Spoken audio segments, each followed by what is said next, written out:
Olá! Hoje nós vamos falar sobre melhoria contínua nas pessoas. Eu estou aqui com a Dani Kaiser, que trabalha com desenvolvimento humano. Atua em algumas empresas como palestrante e mentora. E eu faço um curso com ela, né? A gente faz um curso juntas. Eu conheci ela num programa de capacitação. E eu fiquei encantada pelo tema que ela aborda. E é o método Harvard de ser feliz. Ou melhor, o jeito Harvard de ser feliz. A Dani vai se apresentar e a gente vai começar um bate-papo super tranquilo, bem legal, para vocês saberem como utilizar esse conceito, tanto no desenvolvimento pessoal, né, na pessoa física, e, claro, impactar também a vida profissional. Dani, me conta um pouquinho mais sobre você. Quero agradecer, Vânia, pelo convite, por estar aqui com você hoje, nessa tarde, estar aqui com todos que estão nos acompanhando nesse momento. Um prazer falar sobre um assunto tão maravilhoso e tão impactante, que gera realmente mudanças profundas nessa saúde da pessoa física, levando a mais resultados também na saúde dessa pessoa profissional, né, nesse âmbito profissional. À medida que nós vamos nos desenvolvendo em todos esses pilares da inteligência emocional, nós conseguimos resultados extraordinários em todas essas frentes, em todos os pilares que sustentam a nossa vida. Então, com certeza vai ser uma conversa aí extremamente reflexiva, né, gerando vários insights para quem nos acompanha. Legal. Bom, primeiro eu quero saber como é que você descobriu isso, de onde que foi o start para você se interessar tanto por esse tema? Vânia, ao longo da minha vida até aqui, desses 38 anos até aqui, eu já passei por várias mudanças, especialmente nesse âmbito profissional, né? Sou formada em odontologia, ao longo do caminho já mudei de área, já fui corretora de imóveis, trabalhando na empresa dos meus pais, né? Que nós tivemos aí durante 20 anos, e todas essas mudanças de vida me permitiram tocar o mundo de uma forma diferente. Eu gosto muito desse termo. Às vezes, muitas pessoas têm certa resistência para a mudança, né? Tem certo medo, e aí acabam ficando nessa zona de conforto por medo desse desconhecido. Mas ao longo do período, conforme eu ia identificando que aquele ambiente não me fazia exatamente feliz, não me fazia realizada, eu simplesmente decidia pular de nível, ou mudar a rota, melhor dizendo, né? E assim tocava o mundo, descobria algo novo sempre. Só que em determinada situação, em determinado momento ali da minha vida, eu passei por uma experiência, claro, como todos nós, extremamente desafiadora, em que todos os pilares da minha vida ali começaram a se desconstruir. Então, se a gente pensar, por exemplo, no pilar da saúde física, da saúde emocional, do âmbito familiar, né, do âmbito intelectual, de conhecimento, de buscar conhecimento, né, profissional, financeiro, todos esses pilares começaram a se desestruturar ali, exceto o espiritual, que sempre me manteve em pé com força para reconstruir esses demais pilares. E nesse momento ali da minha vida, que estamos falando aqui ali do ano de 2012 para o ano 2013, é que eu comecei a buscar por fontes de conhecimento voltados aí para essa área do desenvolvimento pessoal. Comecei a estudar, por exemplo, grandes nomes, né, da história, seja aqui no Brasil ou da história mundial, que realmente muitas vezes saíram do zero e construíram um grande império. E sabe o que mais me chama a atenção? Não é exatamente a conquista em si, não é exatamente o que eles deixaram fisicamente, de uma forma tangível, que a gente pode tocar para o mundo. Isso é muito importante. Mas o que mais me deixa curiosa é entender a mentalidade dessas pessoas. Qual é o mindset dessas pessoas? Como que eles conseguem driblar adversidades, cair e levantar, trabalhar com essas adversidades que acontecem ao longo do dia a dia? E aí é um universo sem fim. Vasto, Quanto né? mais a gente mergulha nessa área de conhecimento, especialmente do ser humano, de como nós funcionamos, como funciona a nossa mentalidade, mais a gente identifica que tem um universo para aprender. Então, a partir daí, isso foi me motivando a estudar cada vez mais nessa área. E chegou nesse autor, deixa eu até dar uma olhadinha aqui no livro, ela trouxe o livro, ela tá aqui, e aí você já chegou no Shal Asher, é? Olha, que Shal Asher. nomezinho difícil de pronunciar, eu não tenho certeza. Ele é um dos mais populares palestrantes do TED, Isso. Vamos buscar ele depois nisso. E aí nessa tua exploração, né, de tocar o mundo também de várias formas e conhecimentos, como que você chegou no método Harvard? Como que foi uma indicação? Você foi por pesquisa? E também nos conta dando que surge esse conceito, como que foi construído esse conceito, porque não é um método, né? É um conceito comportamental. Inclusive, são 7 princípios que você comentou comigo. Isso, perfeito. São 7 princípios comportamentais do conceito Harvard de ser feliz, é isso? Perfeito. Então fala pra gente quais são eles. Muito legal, pessoal. De uns tempos para cá, especialmente nesse período ali de 2012 para cá, eu adquiri esse hábito da leitura. Então faz parte do meu dia a dia e eu gosto demais. Então, volta e meia, alguém vem me perguntar: Dani, o que você está lendo nesse momento? Ou, Dani, me indica algum livro sobre desenvolvimento pessoal que seja uma leitura leve e que faça transformar, virar insights para que eu possa aplicar no meu dia a dia. Colocar em prática, acho que é o principal de Colocar tudo, em prática, que seja uma linguagem simples e ao mesmo tempo aplicável ali. E eu sempre indico essa leitura desse livro, que na minha opinião é um dos grandes livros aí de desenvolvimento pessoal, porque ele traz exatamente estes princípios de algo que de fato aconteceu como pesquisa dentro da Universidade de Harvard. Então a frase principal desse livro, a essência dele, diz o seguinte: você não precisa de sucesso para ser feliz, mas inevitavelmente precisa ser feliz para ter sucesso. E o que acontece? Muitas vezes, no âmbito aí da sociedade mesmo, nós sempre acabamos deixando ou tendo uma tendência de deixar a felicidade sempre para amanhã, muitas vezes até de forma inconsciente, mas ao longo da jornada nós traçamos metas, nós temos objetivos, nós temos os nossos sonhos, mas parece que a felicidade está sempre lá na frente. Então eu só vou me sentir feliz, só vou me sentir realizado, realizada, quando eu chegar nesse sonho realizado ali, quando eu normalmente é material, né? Ou quando eu perder os meus 3 quilinhos, quando eu for promovida num novo emprego ali, quando de repente eu conseguir sair de um cargo e ir para um cargo tão sonhado, ou quando comprar o meu carro, quando comprar a minha casa, ou na vida pessoal, só vou ser feliz ou vou me sentir mais feliz quando eu me casar. Casou? Quando eu tiver filhos. Teve um filho? Quando eu tiver o segundo filho. Puxa vida, mas daí veio os desafios da maternidade. Eu só vou ser feliz, então plenamente feliz e tranquila, quando os meus filhos crescerem. Vem a fase da adolescência.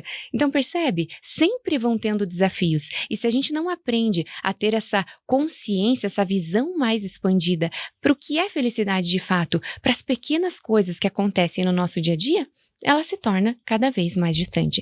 Então essa é a essência principal do livro. O que o autor estudou em Harvard, Vânia?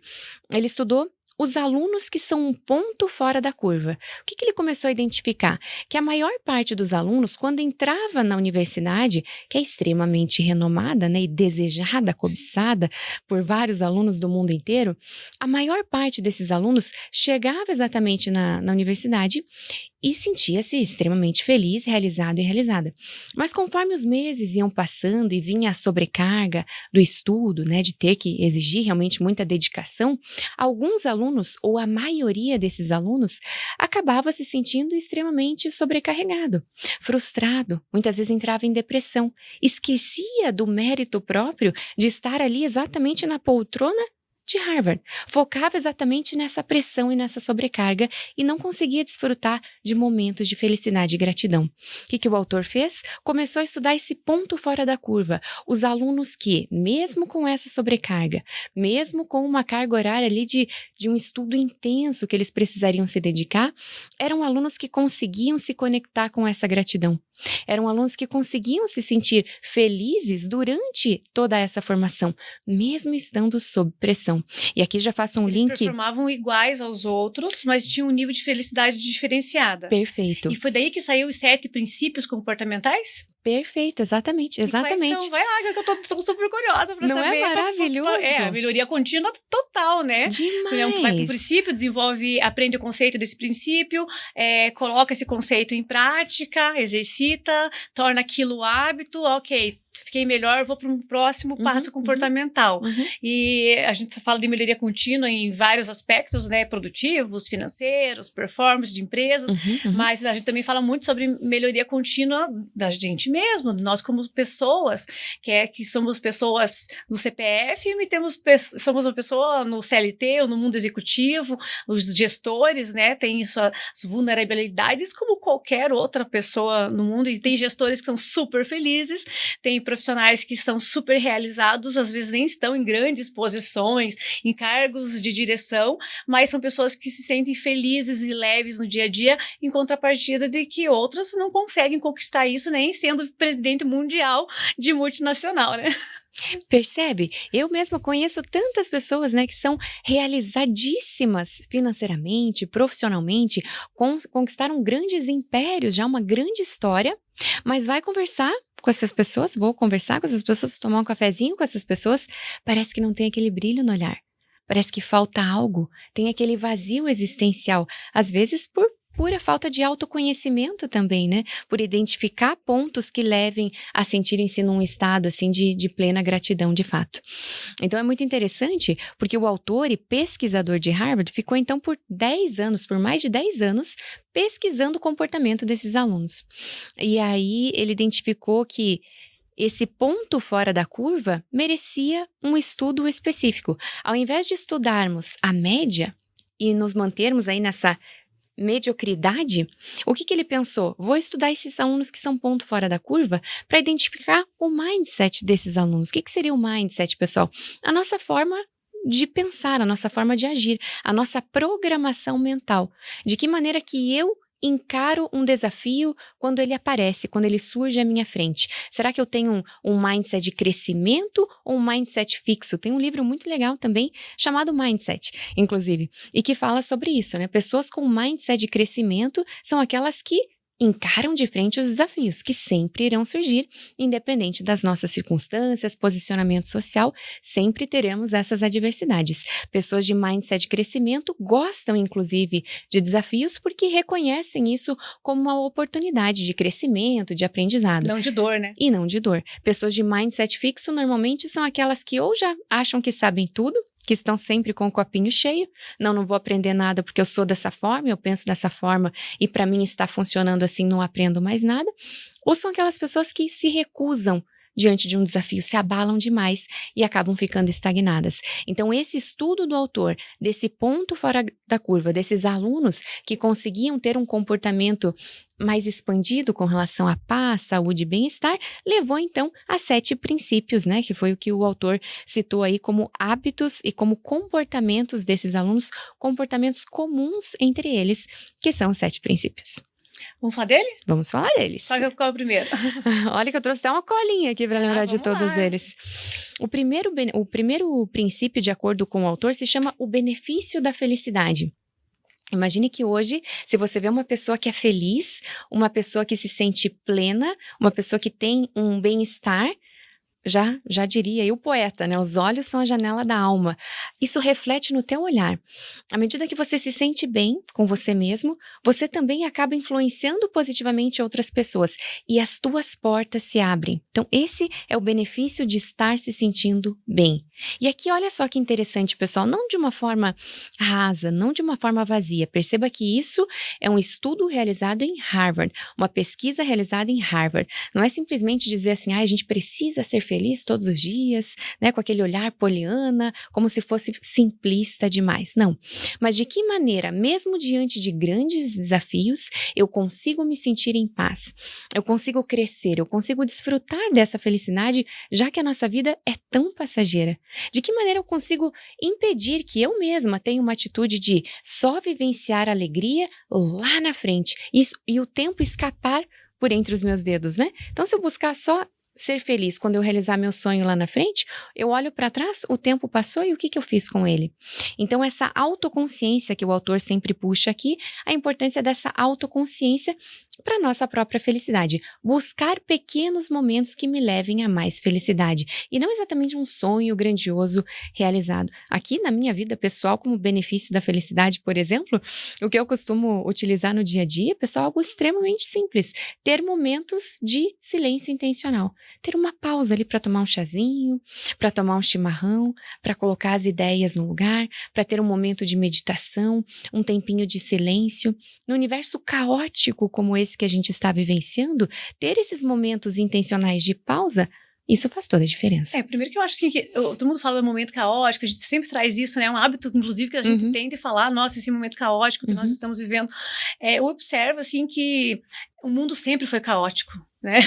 Indiferente de religiões ou não, desde a Arca de Noé já foi um caos, enfim, muito antes disso também, temos histórias, a gente vai assistir um seriado, vai ler um livro, e você percebe que o mundo sempre foi caótico, né? Muda o caos, né? Muda o perfil e o estilo do caos, mas o mundo sempre foi caótico de diversas formas, de acordo com o momento da história da humanidade.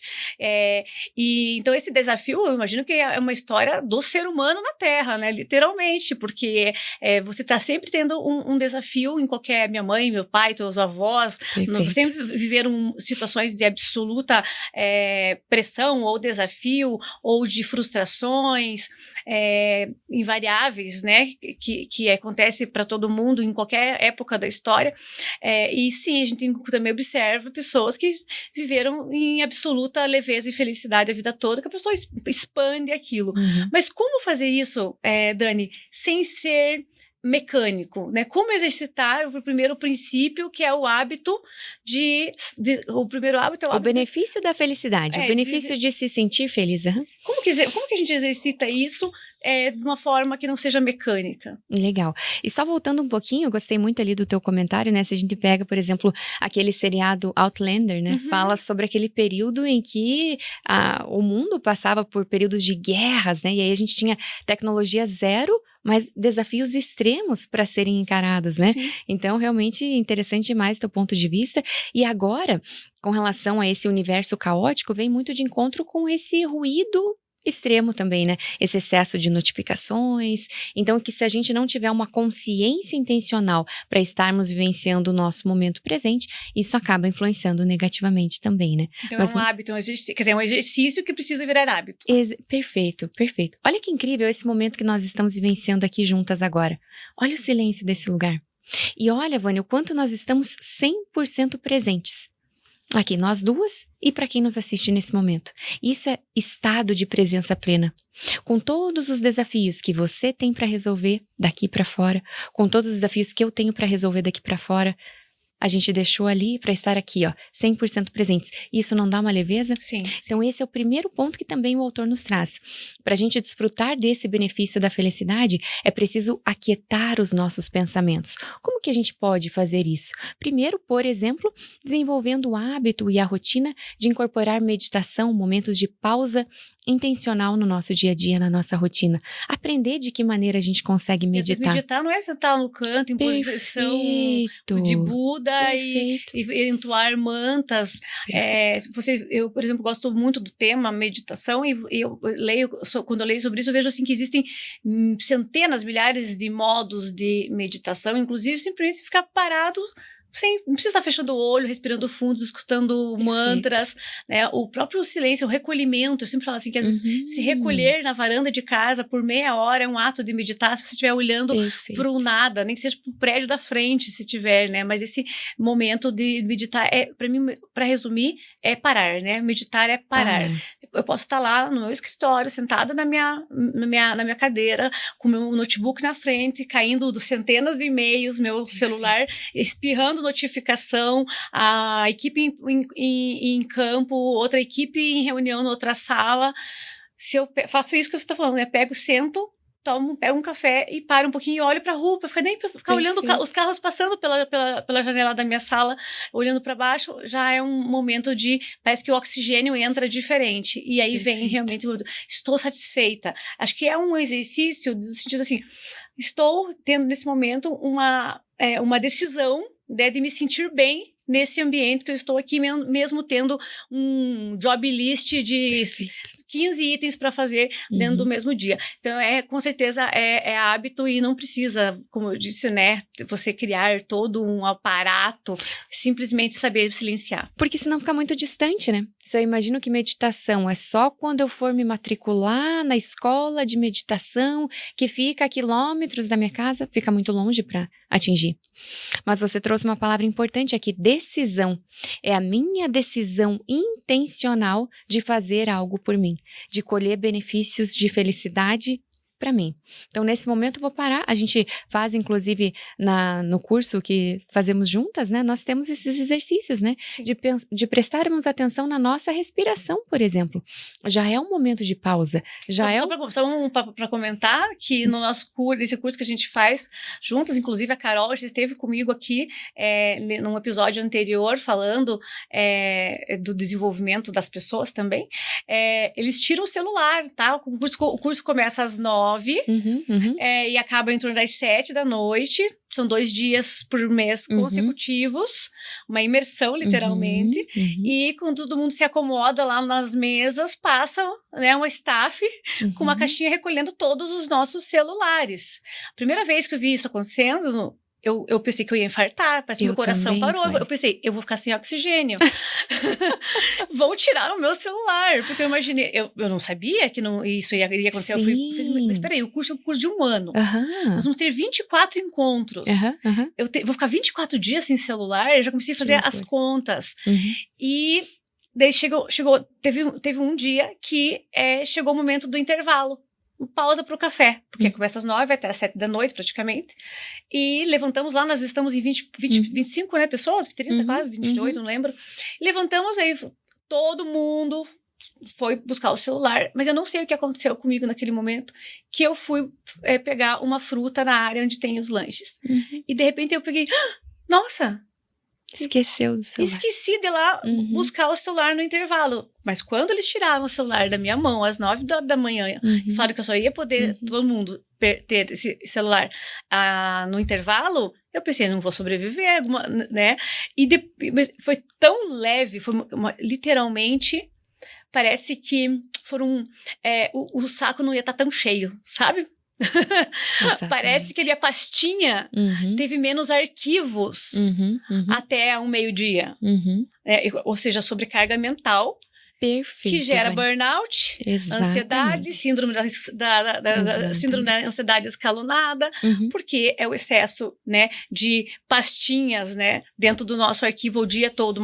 Sai 1, entra 2, sai 3, e eu acho que os gestores precisam olhar bastante disso, porque nos encomendam muitas palestras e cursos de inteligência emocional. E aí, na verdade, assim, quando uma empresa nos chama para fazer um treinamento de inteligência emocional, gestão do tempo, eu vejo que esses gestores, eles estão, na verdade, encontrando uma alternativa para levar conhecimentos, conceitos, técnicas para os seus times, para que esses seus times trabalhem com mais satisfação. Sendo que os recursos, né, para se ter mais satisfação, muitas vezes não está por trás somente da inteligência emocional ou da gestão do tempo. É muito mais abrangente, mas eu percebo que é muito mais simples do que a gente pensa, como você falou. Perfeito. Eu não preciso criar todo um esquema estratégico, logístico de se eu quero meditar, eu buscar um lugar, eu sair de casa, enfim, né, para poder fazer isso. Então, realmente, eu penso, o sucesso disso está na simplicidade. Na simplicidade e em você se permitir tocar o mundo. Vamos voltar lá no gancho inicial da nossa conversa. Tocar o mundo no sentido de se abrir para novas oportunidades. Conhecer outras pessoas que têm uma visão diferente de mundo, que te apresentam uma realidade que até então para você seria impossível. Eu senti exatamente o que você sentiu no primeiro dia de aula. Eu pensei, meu Deus, eu não posso, olha a minha palavra ali, eu não posso, na minha mente foi a frase, começou assim, não posso ficar aqui um dia inteiro sem celular, mas a gente acaba aceitando, né, tem que aceitar, e depois vem aquela sensação de paz mental. Hoje em dia eu adoro, esses 2 dias que a gente tem de treinamento, eu gosto demais por estar consciente de que não, hoje eu dedico 100% do meu tempo, do meu dia, para o meu desenvolvimento pessoal e para o que eu possa levar também para minha empresa. Dani, daí quando você pega o teu celular, eu faço isso. Quando eu pego meu celular, depois de praticamente 10 horas sem vê-lo, você não vai ver realmente as mensagens que importam? Perfeito. Sempre. Com você também? Então, quando eu vejo lá, tem 200 e poucas notificações e mensagens. As que chegam em grupo, daí chegam de 40 e poucas. As que chegam individuais, essas propagandas que chegam no WhatsApp. Mas na hora que terminou, ok, meu celular está de volta, é meu. Agora é o momento, assim, agora é a hora de eu ver o que tem aqui dentro. Eu vou impressionante, intuitivamente, né, até inconsciente, eu vou respondendo somente as que o meu olho detecta que aquela é importante. E deixo, às vezes, aquelas que não eram importantes ou para responder depois, e quando eu me dou conta, entraram outras, e eu deixei sem responder, e não eram mensagens que necessitavam da minha atenção, eram informações, dados, caracteres, que realmente não precisavam ter entrado no meu sistema, né? Que obviamente me sobrecarregariam de alguma forma, mesmo que fosse uma mensagem inútil ou desnecessária a resposta. Então, acho que é bem importante a gente tentar concluir, que nós temos pouco tempo, mas tentar concluir esses 7 princípios, porque aqui você trouxe a se sentir bem, né? O hábito de buscar se sentir bem, né? Estar nesse momento. Você contou pra gente como que você exercita isso na tua vida, como que isso, esse conceito é colocado, esse princípio é colocado em prática no teu dia a dia. E fica aí, então, para os gestores, para os profissionais, não só para os gestores, mas para você que não tem seus times para liderar, fazer isso na prática, no dia a dia. E os gestores que estão super preocupados com a saúde emocional dos seus colaboradores, com a saúde mental dos seus colaboradores, nós vamos incentivar que estimule o teu colaborador, ou o teu par de trabalho, ou a pessoa de quem você é gestor, a dar uma parada. Perfeito. Vá lá na sala na recepção e tome um ar. Né? Olha, Dani, lembra durante o dia, de lá na meia da tarde, levantar, respirar, ir lá comer alguma coisa e ficar em silêncio fora desse ambiente. É muito mais fácil os gestores, nós, exercitarmos isso e orientarmos as pessoas a fazer isso todos os dias de uma forma simplificada, do que depois, uma vez por ano, a empresa investe um valor dispendioso para levar todo mundo para uma imersão numa pousada que vai custar uma fortuna, 2 dias de imersão para poder dar uma, como é que eu posso dizer, para dar uma desopilada na cabeça dos profissionais, da equipe. Só que não adianta você fazer isso 2 dias no ano. Perfeito. Eu tô captando aí esse primeiro princípio, né? Dentro do conceito, que faça todos os dias, que é melhor do que fazer 2 dias inteiros uma vez por ano. Não vai adiantar nada, não resolve. Você resumiu perfeitamente o primeiro benefício ali, o primeiro princípio, de acordo com o autor. Ele tem um termo bem interessante que eu levo para minha vida desde que eu aprendi, que se chama capitalização de felicidade. Eu gosto demais desse termo. Aqui como uma conta bancária, por exemplo, que a gente sempre precisa estar ali investindo para ganharmos em juros compostos, para estar fazendo uma colheita longa, a médio e principalmente longo prazo. Uma excelente colheita a médio e longo prazo. Com relação à felicidade, funciona exatamente dessa forma também. Todos os dias a gente tem que capitalizar pequenos momentos de felicidade. No caso dos gestores dentro das empresas, incentivar isso com os colaboradores é fenomenal. De que maneira que eles conseguem, dentro do ambiente empresarial, incentivar que o colaborador alivie um pouco aquela panela de pressão que muitas vezes acontece dentro do ambiente. É muita pressão, seja de cliente, seja dos pares, ou da pressão mesmo que ele carrega da vida pessoal e leva ali para o âmbito profissional. Precisa de alguma forma expandir aquilo, né? Aliviar aquela pressão. Então os gestores, de uma forma, primeiro pelo exemplo, né? O exemplo pessoal da figura do gestor, porque o exemplo arrasta um time inteiro, né? De que maneira que ele dribla essas adversidades. Então, ir passando e aplicando isso como cultura empresarial também, né? Esses treinamentos, esses momentos, pequenos momentos com o time, pequenos momentos com os colaboradores, que eles possam trocar essas ideias e conversar a respeito dessa saúde da pessoa física, né? Antes mesmo de pensarmos em metas, em alta performance, que é um termo tão utilizado hoje em dia, mas como que eu vou ter alta performance dentro do meu ambiente de trabalho se eu mesmo não consigo entregar alta performance para mim, para minha felicidade, para minha paz e tranquilidade? Sabe o que isso me fez lembrar disso?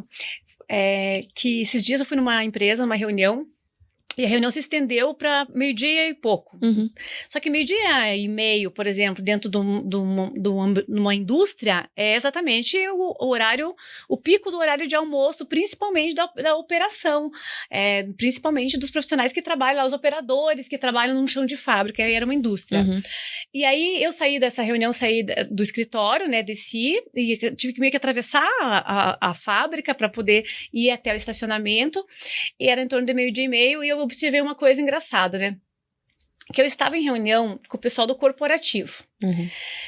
E assim, a profissional do RH quase burnoutando, como diz, muito estresse, pressão disso, o diretor de operações, sabe, com muitos problemas, muitas situações assim que tava, ou seja, aquele escritório tava um ambiente nervoso, tava pegando fogo lá, todo mundo muito estressado, analistas também sobrecarregados, estavam, tinham voltado alguns horários do almoço e todo mundo no celular ou no computador.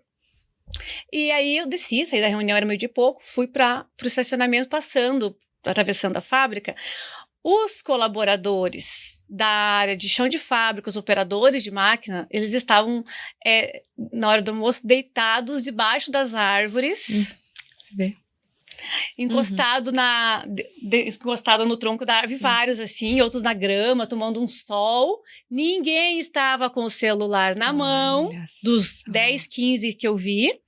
Ninguém estava com o celular na mão, estavam ali, eu vi alguns escutando musiquinha, mas com o celular do lado, ali tirando uma soneca, e eu pensei o seguinte, falei, olha só, né, o que você poderia pensar? Nossa, os operadores de máquina, o dia inteiro ali na produção, lidando com a máquina, material, tem a caldeira, tem não sei o quê, devem estar... São os menos estressados. Que legal. O pessoal de chão de fábrica que está na operação, eles conseguem, na hora que eles saem dali, eles querem, por exemplo, ficar debaixo da árvore tomando um sol, sentado na grama.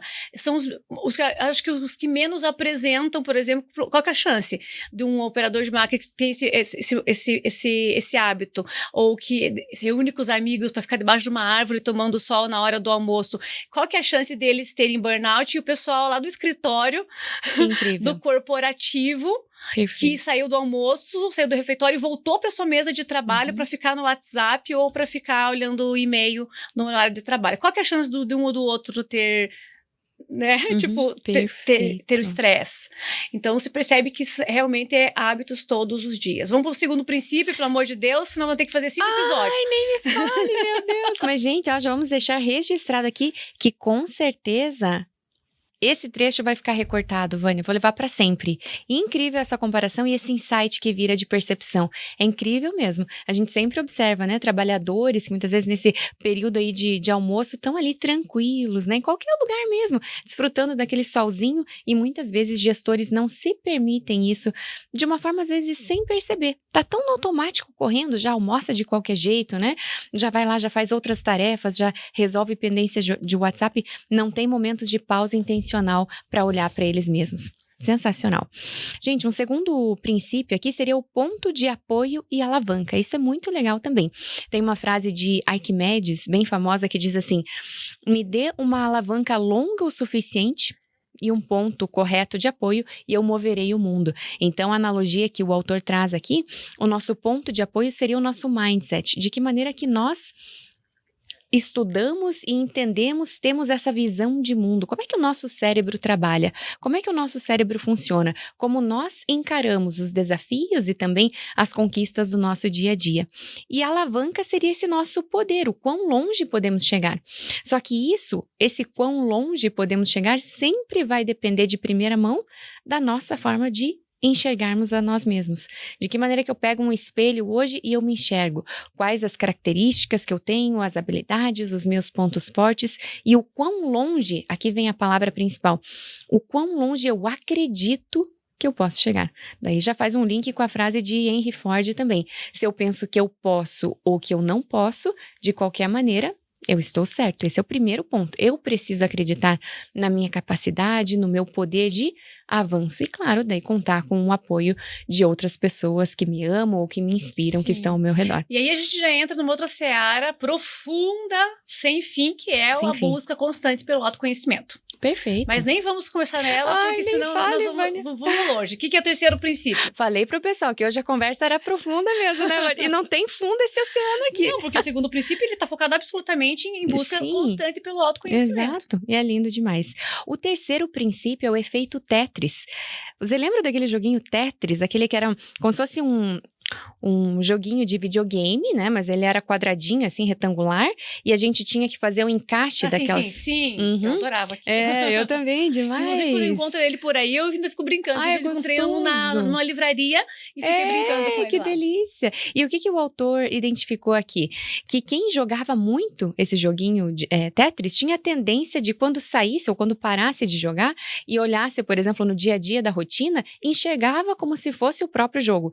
Então, olhava um prédio, por exemplo, as janelinhas do prédio, e imaginava, assim, de que maneira que aquelas janelinhas iam se cruzar para uma projeção mental, porque viam tanto, repetidamente, tanto aquela imagem que acabavam projetando. Numa gôndola de supermercado, por exemplo, olhavam a prateleira com os leites ali, estava faltando um leite, já remetiam uma pecinha, a imagem, um leite ali, exatamente. E qual foi a conclusão? Que o nosso cérebro tem a tendência de repetir mentalmente aquilo que nós mais observamos no nosso dia a dia, na nossa jornada.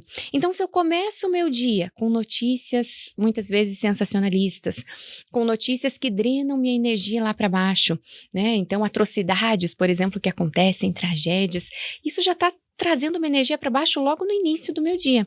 Agora, se eu decido intencionalmente começar o meu dia, por exemplo, para quem gosta, começar com um sonzinho com jazz, no ambiente da minha cozinha, da minha sala, liga um jazz, um ambiente tranquilo, vai tomar um café da manhã tranquilo, escolhe aquilo que vai consumir como conteúdo, o que acontece? Eu tendo a replicar esse comportamento. O autor traz aqui também que muitos auditores, né, quem trabalha em auditoria, está muito habituado em encontrar um erro no dia a dia deles. A tendência desse profissional é chegar em casa e apontar o erro do esposo ou da esposa. Ai, deixou essa toalha aqui, não acredito que deixou mais uma vez em cima da cama. Então, ele observa o erro, a falha, o deslize, ao invés de observar que a esposa, de repente, está fazendo um jantar especial para os dois. É a tendência do nosso cérebro de enxergar aquilo que a gente vê com mais frequência. Eu não sabia disso, mas eu tenho um hábito. Quando eu chego em casa no final do dia, o hábito é de deixar o calçado na porta, literalmente, né? Nunca entrar o calçado dentro de casa. E a primeira coisa que eu falo é: Alexa, toca jazz. Ai, que legal, eu Isso amo. é durante a semana. E aí, no sábado de manhã e no domingo de manhã, que eu tenho tempo para fazer um café da manhã, eu mesma preparar o café da manhã, eu já levanto, já chego, né, na cozinha e já falo: Alexa, toca música, minha playlist francesa. E eu adoro música francesa. E fico ali fazendo café da manhã, tomando aquele cafezinho na varanda, tomando um solzinho, escutando música francesa, que daí é a minha rotina de sábado e domingo. Mas à noite, quando chego em casa, eu gosto de, sabe, a luz baixa. É realmente um hábito que eu percebi que começou a me fazer muito bem e ajudar depurar um pouco as coisas que acontecem no dia a dia. Totalmente. O excesso de reuniões, o excesso de e-mail. Então, é um hábito que para mim funcionou bem, e quando eu comento com uma outra pessoa, todo mundo fala: nossa, eu nunca tinha pensado que isso fazia tão bem, vou fazer também, né? E isso realmente reverbera, assim, na nossa energia e inclusive na forma que a gente vai dormir, né? Demais, demais. Muda completamente o nosso dia, né? Sim. Tem um livro também bem legal, nosso livro do mês lá nas nossas aulas, né? O Milagre da Manhã. Fala muito sobre isso. Como a nossa manhã vai acontecendo, determina muitas vezes como vai ser o nosso dia, se vai ser um dia mais produtivo ou não, dependendo da nossa postura logo nas primeiras horas aí do amanhecer. O nosso quarto princípio aqui, de acordo com o autor: encontre oportunidades nas adversidades. Aqui é muito legal, né? O autor, ele conta uma história de que certa vez uma equipe ali de um grupo de uma empresa de vendas de sapatos recrutou 2 vendedores para irem até a África fazer a sondagem de mercado lá na África. E ele mandou esses 2 vendedores que não se conheciam, foram em momentos diferentes para sondar esse mercado. Será que tem mercado na África para vender calçados ou não? E quando esses 2 vendedores voltaram, um deles chegou pro chefe lá e falou assim: esquece, não podemos seguir com esse mercado. Lá na África, ninguém usa sapatos. Não vai funcionar. Em contrapartida, chegou o outro vendedor e disse assim: chefe, uau, você não vai acreditar. Vamos explorar esse mercado, porque lá na África, eles ainda não usam sapatos. Cada vez que eu conto essa história, me arrepia do fio aqui da cabeça até o dedão do pé, porque olha que incrível. Visão, a modo de ver. O modo de ver exatamente a mesma situação. Alguém viu exatamente como uma objeção. Não, infelizmente lá é melhor a gente não explorar. Uma outra pessoa, olhando a mesma circunstância, viu como um mar de oportunidades a ser explorado. Então, É o perfil. Vê como objeção, vê como desafio. Ou não tem espaço, e o outro vê como um mercado enorme, uma oportunidade desbravadora, inclusive, né? De se tornar pioneiro dentro de um tema. Isso para mim, é o resumo de mindset. Esse case, essa história desses 2 vendedores indo para a África vender sapato, é literalmente, para mim, uma tradução prática de como falar sobre modelos mentais. Perfeito, exatamente. Um simplesmente coloca uma barreira, e o outro mergulha nesse universo, né? Querendo trazer para si, gostando desse desafio, perfeitamente, gostando do desafio, né? É um mindset de crescimento. E como identificar isso, né? Na hora que você vai contratar alguém, né?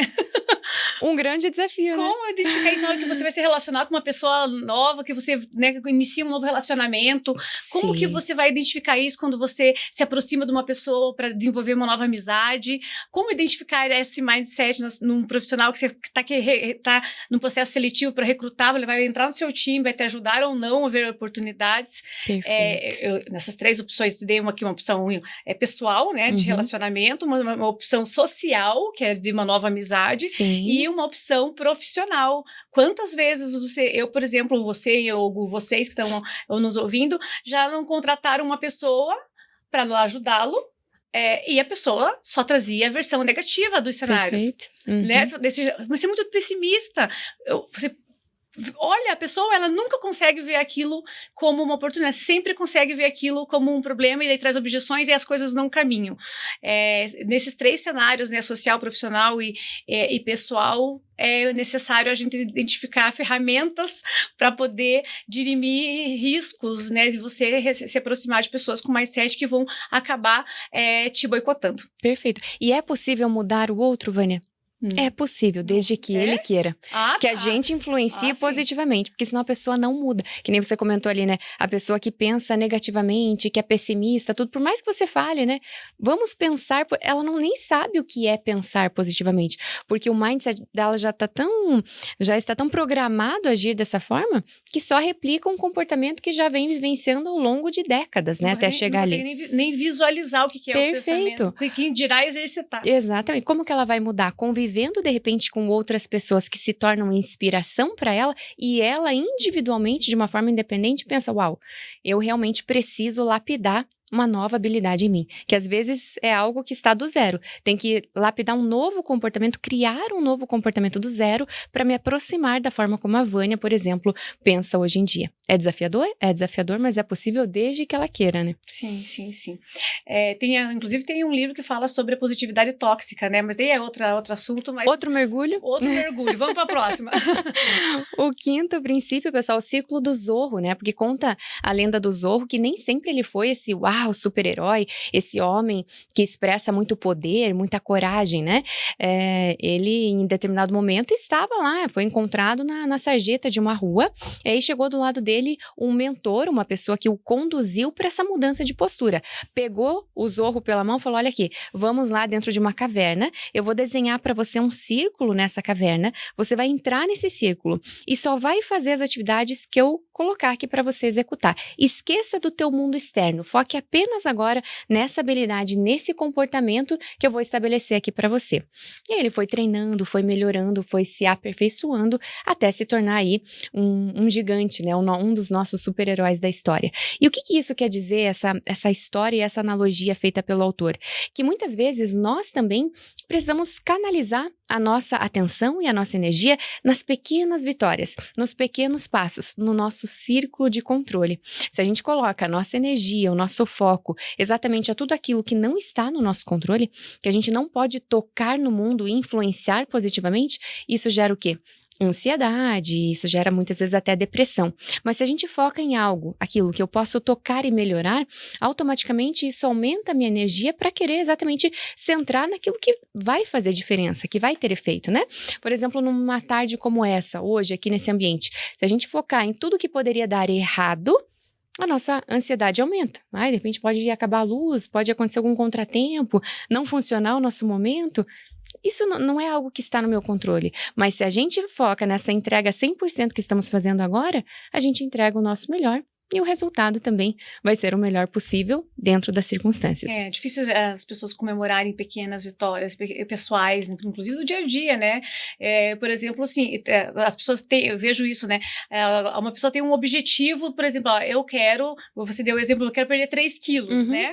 Ela não vai comemorar cada 100 gramas que perde, vai ficar focando lá nos 3 quilos. Eu, por exemplo, tenho meus objetivos, e aí, quando eu vou pra academia todo dia, lá 6 horas e 7 horas já fiz um treino.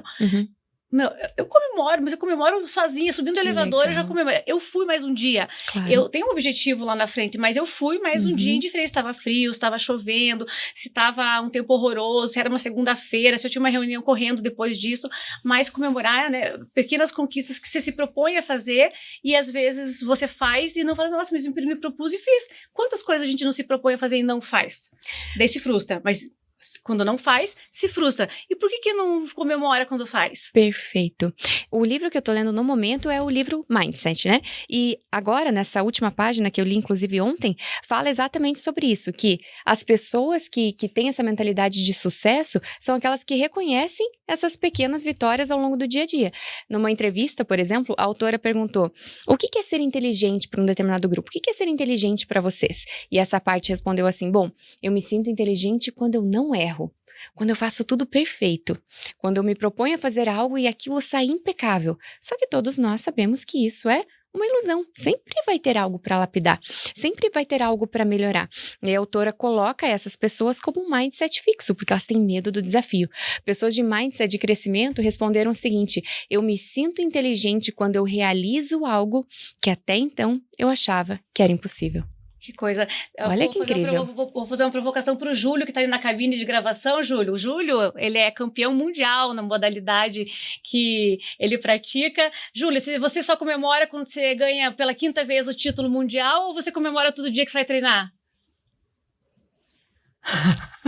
Ele comemora todo dia quando ele faz o treino dele, ele posta lá que mais um dia ele fez o treino dele, cada dia ele está mais perto de mais um título mundial. Então a gente tem que pensar dessa forma, utilizar essas pequenas dicas que nós estamos fazendo aqui hoje, coisas simples, ninguém está pedindo para você ir lá e fazer um investimento num novo software que vai te ajudar a ser mais feliz da vida, ou que você tem que fazer uma viagem e ficar um mês na Índia meditando para ser mais feliz. A gente tá dando aqui para vocês, gente, dicas do dia a dia, coisas simples que a gente não percebe. E não perceber é a nossa incapacidade inconsciente e por não desbravar, né, o hábito de se observar. Perfeito. Tem uma frase do Bernardinho também que ele fala que tão importante quanto você estar ali entusiasmado no momento final de um campeonato, por exemplo, é você estar com esse entusiasmo no teu dia a dia, no teu progresso, no teu treinamento diário. A cada treino, estar extremamente entusiasmado para querer vencer. Esse sentimento de desfrutar da jornada que leva a ter mais felicidade para, quando realizar o sonho, estar ainda mais feliz e realizado, né? Sensacional. Temos mais princípios por aí? Mais 2 para a gente fechar, então. O 6º princípio se chama a regra dos 20 segundos. E aqui o autor dá um exemplo que é interessante demais, né? Muitas vezes nós deixamos de construir um novo hábito porque tornamos esse hábito muito distante.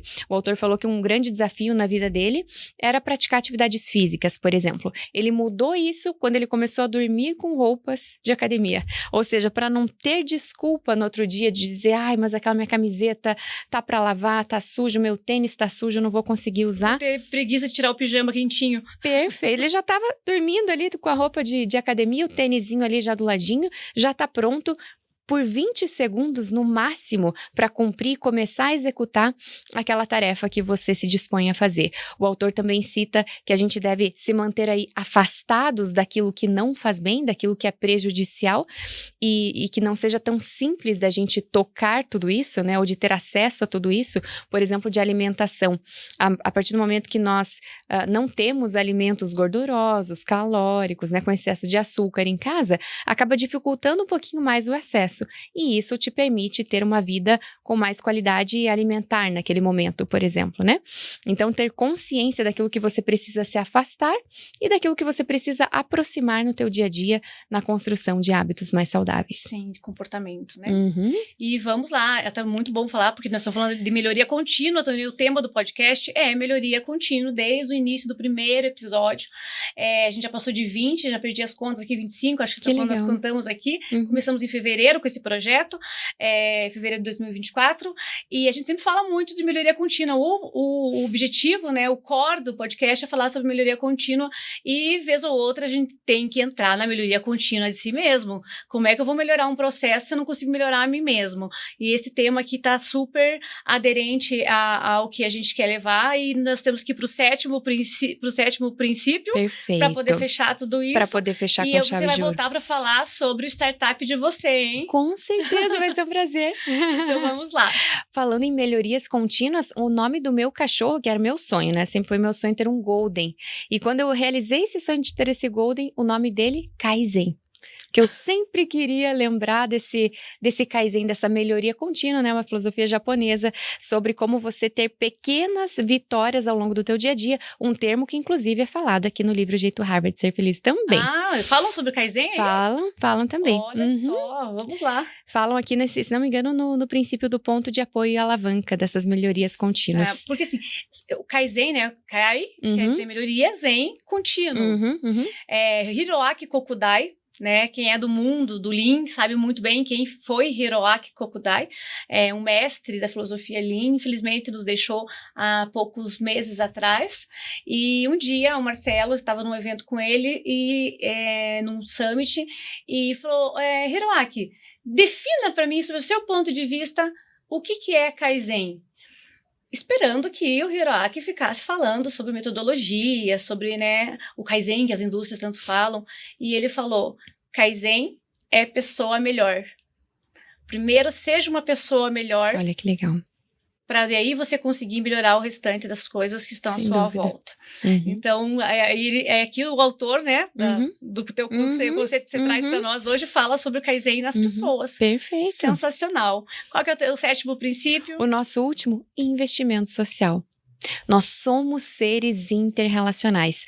Precisamos desses nossos momentos na nossa individualidade, para esse nosso processo de autoconhecimento, esse mergulho no nosso ser, para entendermos a nossa essência, esses momentos de solitude, né? Vamos dizer assim, que a gente possa estar com a nossa própria companhia, desfrutando dessa companhia e gostando de quem está ao nosso lado, né? Afinal, nascemos e iremos partir com a nossa própria companhia. Mas, e de extrema importância, é investirmos exatamente nesses relacionamentos interpessoais. Porque a partir do momento que eu conheço outras pessoas, que eu conheço outras histórias, ou que eu abro também as minhas vulnerabilidades para as pessoas certas, eu vou automaticamente curando as minhas feridas, vou melhorando o meu ser, vou aplicando esse Kaizen em mim mesma para ir melhorando cada vez mais nesse sentido. Então, o autor diz que muitas pessoas, quando se sentem deprimidas, sobrecarregadas, extremamente ansiosas, acabam ficando mais reclusas, introspectivas, fechadas. E de acordo com essas décadas de estudo aqui em Harvard,